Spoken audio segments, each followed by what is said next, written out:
Training camp for the Indiana Fever has just begun, and the footage that is emerging from Indianapolis is quite startling because Caitlin Clark and the Indiana Fever have sent a message to the whole WNBA. We're talking about a roster that's different from the one that struggled through 2025, no-look passes that defy physical limits, and long threes that drop like layups. In the first few days of camp, 12 stories have been released, and one of them will drastically alter your perception of Indiana's chances of winning the championship this year. Watch this film with me, because the last footage will startle you, the whole league. In your opinion, what was the Indiana Fever's best off-season move? Please share your thoughts in the comment section below. I'm ecstatic. So thrilled. Hi there. What's happening? We felt something. I feel like I've been here for 9 years. Girls have a fever. What's going on? What's good? The first day. The first day away. Day one once more. The first day. 8 months off the floor is a significant amount of time. Furthermore, whether Caitlin Clark's ankle healed upright wasn't the main concern going into training camp in 2026. The question was whether she would still be able to read a defense in a single second, which was what first made her so difficult to defend. Many players return from such absences. Additionally, something seems a little strange. The ability to make a pass before the window ever opens, the confidence, and the timing. I'm feeling fantastic. I'm really thrilled to be. I feel like I have a wonderful perspective on camp and not taking things for granted now that I'm back here. Obviously, there were a few things going on at this time last year. Above all, I'm simply ecstatic. I feel like I put myself in a position to be as healthy as possible at the beginning of the season, and I'm kind of just staying on top of that while having a great time. As I mentioned earlier, I believe I have a wonderful outlook on things, and am thrilled about everyone we brought in. The camp should be a lot of fun. Clark responded to that without waiting for training camp. She traveled to Puerto Rico with Team USA for the FIA World Cup qualifications back in March, where she was named Tournament MVP. Just becoming the best player on the floor against international defenders who had spent months training especially for her, rather than just playing it safe. After watching it live, Team USA coach Stephanie White attested to Clark's excellent timing and her ability to let the game come to her. Cannot feign when working out alone for rehabilitation. She has received a perfect clearance, heading into camp with no limitations. The strategy isn't to bubble wrap her. Rather, it's to control her minutes across 44 games so that she's still dangerous come October. As Clark herself stated bluntly, "I'm 100% go." As she began her 9th season with the Indiana Fever, Kelsey Mitchell had the option to leave, averaging 20 after being selected to the WNBA first team. 2.2 points per game, placing 5th in the MVP contest. She had every incentive to see what other teams might offer on the open market. Kelsey Mitchell, who finished 2nd in scoring, 1st in points per game, and 1st in threes made in Indiana Fever history, was in a unique position at the end of the 2025 season. She was an all-star, first-team All-WNBA, and 5th in the MVP vote during her best season to date in 2025. Kelsey Mitchell has returned. She didn't. Mitchell agreed to a 1-year Supermax contract worth $1.4 million, making history as the first player to sign a $1 million contract with the Fever. Furthermore, she didn't even mention the contract when asked why she had returned. "My relationships I've built with ACC, even like Lexi and Soph and all those guys, were family vibes," she added bluntly, describing the locker room as having a family vibe. "As a result, I was unable to let it go. I understood that Fever was a priority for all the right reasons. Well, I was aware that I wanted to feel somewhat like a sick girl once more. My ties with AB, CC, Lexi, Soph, and all those guys were exactly like family, thus I was unable to let go or shake it." The fact that Clark ranked Mitchell's resignation as the team's top priority indicates how crucial that backcourt combination is to Indiana's desired style of play. In order to provide Clark open looks, Mitchell attacks downhill and causes defenses to crumble.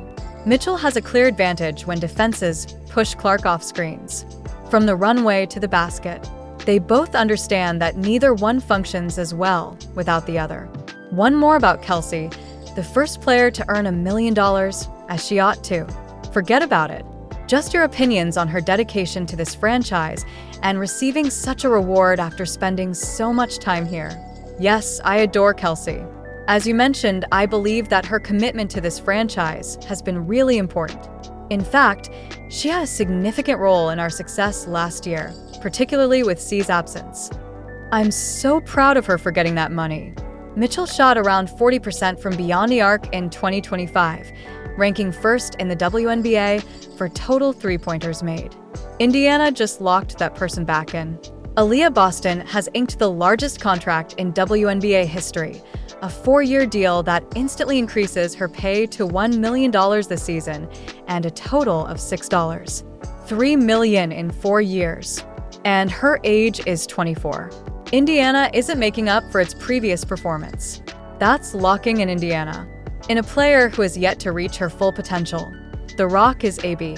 She is the one who maintains everyone's composure and controls the situation. She has had an impact on this team ever since she put on a Fever uniform. She truly owns the future of this beloved ball club, and she will take them to some unique places. However, she is completely submerged in the paint as she catches the ball. She is the WNBA's most productive player. Boston's value isn't very noteworthy. She catches anything thrown at her, finishes through contact, defends several positions, and performs all the hard labor necessary to keep a team from collapsing in the fourth quarter. When the signing fell, Clark stated it clearly: "No one is more worthy." And with Boston anchoring the paint, Clark doesn't have to worry about whether the interior will support her as she accelerates and fires passes into traffic. I was quite delighted for her after seeing it on social media, even though I knew it was in the works. Well, biggest pay in WNBA history during the contract's duration.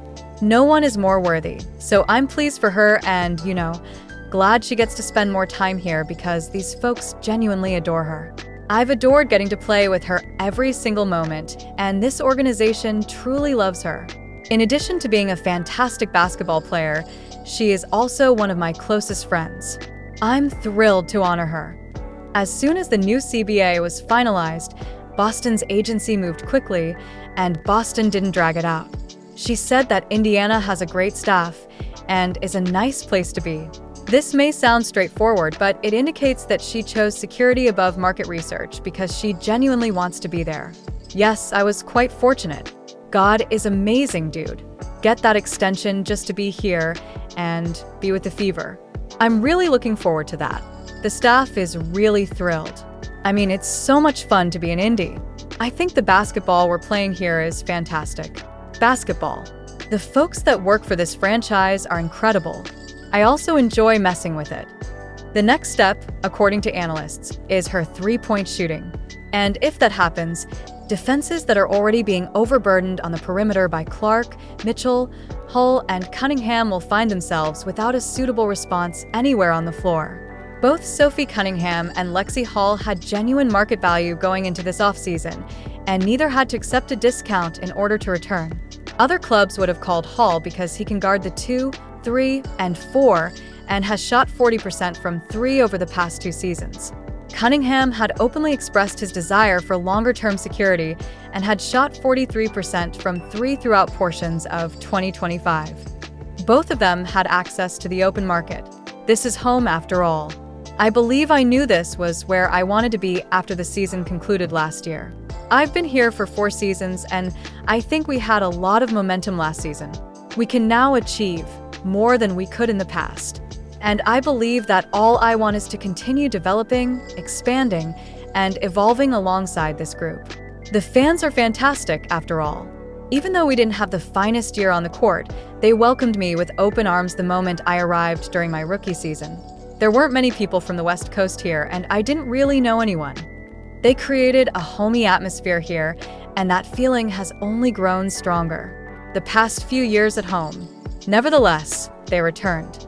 After Clark hinted at her return with the phrase, "Tell a friend to tell a friend," Hull confirmed her return in a TikTok video with Clark at the Masters. Cunningham signed a 1-year contract even though she wanted long-term security because she thinks this team wins a title in 2026. Hull put it simply, this is home. And the Fever front office was strategic about it. holding off on formally announcing her return until front court goals like Atlanta Smith and Azora Stevens were resolved. Whoa, are you all set to rock? How are you all feeling? Feverish. Hey, all right. Thrilled. House 317. Indeed. Day 1. Whoa. Well done. All set to go. Here's well. Let's get started. All set to go. My message is here. Come on, let's get it. Imagine this. Cunningham in the corner, Boston in the elbow, Mitchell on one side, Hull on the other, and Clark with the ball. On Clark's drive, defenses cannot collapse without exposing a 40% shooter. Thus, each and every item compels an impossible decision. This offseason, the Fever improved without rebuilding their rotation. Monique Billings satisfies all of Indiana's standards for a power forward, which are quite detailed. The Fever needed someone who would run across the floor with Clark, a void. The paint to allow Boston to play freely inside, obtain offensive rebounds without setting up shop beneath the hoop, and pose a danger from the perimeter to prevent defenders from ignoring her. Yes, Mo is an exceptional communicator first and foremost. On the defensive end of the court, she is a superb communicator. Since she is discussing it, there shouldn't be any errors in the coverages. She is a dynamic and aggressive defender. She's a tough rim runner. She rolls hard, out of the ball screen. She is an excellent rebounder. She has a lively personality and she has a lot of energy, you know. Well, she's grinning. She likes being outside. She finds the game enjoyable. She and Caitlin seem to get along well at USA, in my opinion. I'm eager to incorporate her into our work. Billings handles everything. She changed. Last season, she made 81% of her field goal attempts from 0 to 3 feet. Therefore, possession expires at the rim when Clark passes to her when she's rolling off a screen. In transition, she runs hard, which is exactly what Stephanie White hopes to do in 2026.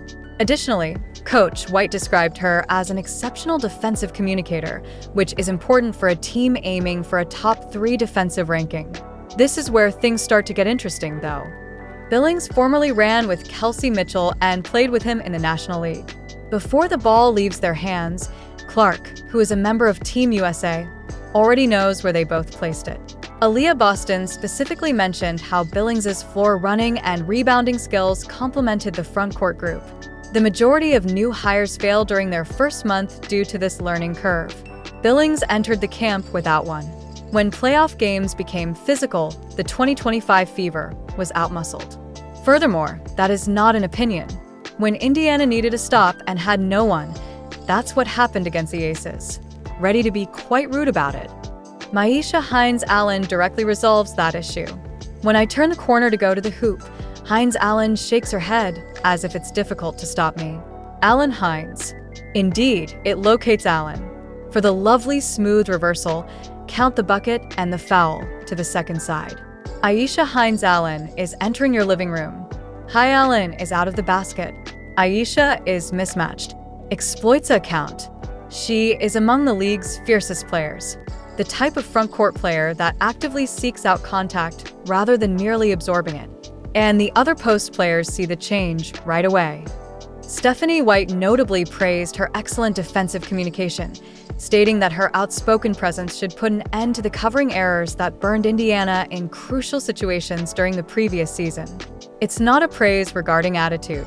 White is characterizing someone who keeps 5 players using the same defensive language, calls out screens before they happen, and arranges the paint. There was a lot of foul trouble in this half. Mavry has 3, to put things in perspective. Sia Rivers has been fouled 3 times. Rhea Hartley has been fouled 3 times. That's the depth of your wings. Hines-Allen shields Aaliyah Boston from being exhausted every night by physical post players, which is why this move is especially wise. Thus, Boston isn't worn out by a playoff game's 4th quarter, when she is truly needed in Indiana. Additionally, Clark believes that those no-look passes we'll discuss later in this video have a real target at the rim since he is a front-court player who can grab passes in traffic and score through contact. There was talent in the 2025 Fever. The 2026 Fever have skill and a willing opponent. If you followed college basketball from 2022 to 2024, you are aware that Iowa versus South Carolina was more than just a rivalry. It was more intimate, boisterous, and intense than most college games. Thus, a portion of the internet instantly predicted controversy when Indiana selected Raven Johnson with the 10th overall pick. Then came the first day of training camp. During a team exercise, a video appeared to show Johnson passing Clark without giving him a high five. And in a matter of hours, folks who had obviously never played on a team before took screenshots, clipped it, and transformed it into a full-fledged locker room problem. Johnson is actually acquainted with Aaliyah Boston from South Carolina. Days Together immediately shut down her podcast by jumping on it. It's hilarious. There is always more animosity between the crowd and the players. Johnson and Clark both publicly discussed it. Were unmistakably a collegiate rivalry that persisted in college and progressed more quickly than the authors of the drama threads. Yes, that was enjoyable. Many of the veterans here taught me things. I was paying attention. They were welcoming me well, you know? They were explaining to me how. There will be a training camp. It was really competitive, in my opinion. To be honest, though, it was nice to be here and play with these gifted women. Kelsey Mitchell, Lexi Hall, Sophie Cunningham, and Caitlin Queer are all wonderful individuals to be around. They assist me in situations where I lack knowledge. They're quite familiar with the system. I thus asked them a lot of questions yesterday. I'm not sure. Asked them a lot of questions yesterday, which undoubtedly irritated them. In reality, Stephanie White needs what Johnson offers. Her average was 1. During her senior season, she averaged 5 thefts per game while fouling just once. Every game, 6 times. She thus applies pressure on the ball without putting opponents on the free throw line, which is precisely the type of perimeter defense Indiana was lacking. When Justine Pat was selected with the 25th overall pick, some believed Indiana had acquired a project. They were incorrect in that regard. Justine Pat is enormous. For example, Justine Pat is enormous if you've been watching any of your drills. She is 6 feet 4 inches and has a wingspan that analysts estimate to be about 7 feet, which is the kind of physical profile that causes scouts to reconsider since it appears nearly disproportionate in person. Her measurements were directly compared to those of Breanna Stewart by one analyst, which is not a comparison you make lightly. Because there aren't many players in the WNBA, she can shoot over almost any defender in the league who is capable of raising a hand high enough to obstruct her release. I don't think people realize that 6 feet 4 inches snipers don't sprout on trees. However, it's the defensive film from the training that is truly drawing attention. And it's not what the majority of folks anticipated from a novice. In ways that most 22-year-olds with that size haven't yet learned out because they're still learning how to use their own bodies, she's using that length to force tough shots, tip passes and drills, recover after drives, and contest at the rim. Her potential is predicted by analysts to be somewhere around Sophie Cunningham, or they wager Nigel Laney to play defensively with strong footwork. Given her stature, she goes down low and is on her boyfriend. In closing the box, All right, there, it's not easy. This is from today as well. good footwork, then. Lateral motion. Raised her arms. It wasn't an easy pass. White must now make a choice. Preserve Pat's growth and limit her time, or allow the child to earn a spot in the cycle on her own. Stephanie White had just one number in mind when she arrived at training camp: the top 3. She is aiming for that defensive ranking in 2026, and she is not considering it a pipe dream. She views it as the starting point. White stated unequivocally, "We want to be a bear on the defensive end of the floor," which is a fairly forthright declaration from a coach who led Connecticut's top 2 defenses consecutively before moving to Indiana. Yes, I believe the message was simply that we've moved forward. Well, we have. To comprehend what it needs on a regular basis. We will continue to prioritize the we over me, you know. We will continue to give the locker room, its chemistry, and continuity top priority. And we have to hold ourselves to higher standards every day. It has to do with consistency. It's about setting ourselves up for success and how we carry out the work. The 2025 Fever's defense score of 104 placed them 7th. Defensive rating, 3. Jumping to the top 3 is therefore a big request. White's Connecticut Sun team scored a 96, so she is directly familiar with that figure. 4 defense rating in 2024, the best in the league. She isn't speculating about the characteristics of excellent defense. She's already constructed it. Tyasha Harris, a new guard who played under White in Connecticut, is aware of what is expected of her, stating, "Defense wins championships," and Billings and Hines-Allen are being integrated into the defensive communication system, along with Johnson and Harris in the backcourt, as part of White's transition defense drills, especially in the early camp sessions. That's really what matters once the playoffs arrive. Yes, on the first day, we have a great opportunity ahead of us. I'm eager to get started, everyone. All right, let's enjoy our day. Indeed. Please do not hesitate. Yes, Raven. Yes. Absolutely. That's all. Absolutely. Yeah. Go, go, go, go. Yes. Good, good. Yeah. That is exactly it. Clark's passing instincts particularly love the scramble scenarios that are created by pushing tempo. Thus, the quicker Indiana plays, the more difficult it becomes to protect them from both sides. Within the first few days of camp, the videos began to circulate online, and the response was largely constant. Because they weren't certain they saw what they think they saw, people watched them twice. Not the cautious, conservative passes you would anticipate from someone 8 months off the court, but the no-look passes are back. In a drill, Clark made a one-handed pass to Misha Hines-Allen, and after converting the shot, Hines-Allen truly appeared surprised, which speaks much about how unexpected the ball was. During warm-ups in her Kobe P shoes, she makes 5 consecutive three-pointers from the wing and corner while dribbling off screens with her palm in her face. The entire range is totally functional. Nobody get hung up on this. I don't want this to be a story about sitting outstretched. That's not a player protecting herself. That's a player managing a long season on purpose, Clark told reporters in advance, and White affirmed that she doesn't need Clark out there for every rep.